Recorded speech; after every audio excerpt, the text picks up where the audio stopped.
fact. When you hear people say he is who he says he is, they're talking about him saying that he's the sixth sultan. And we have video discourses, we have transcripts, we have his book that he wrote where he talks about it. So there's plenty of proof that's out there. So we know this is an established fact.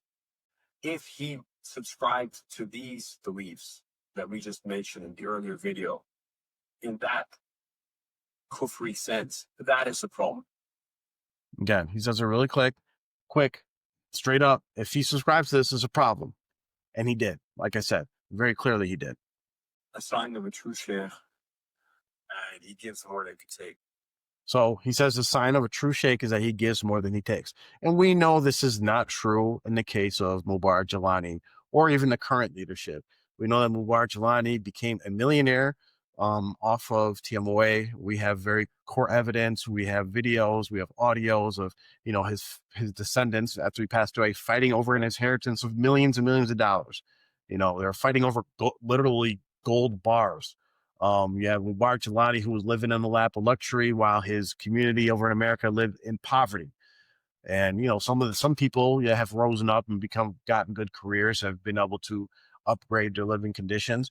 But the majority of the community to this day live in poverty while he lived in luxury.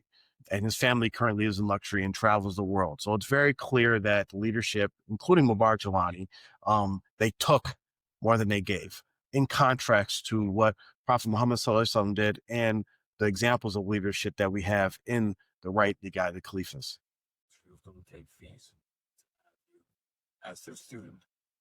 But if it was going to enrich the leadership of a movement, that's an issue, guys.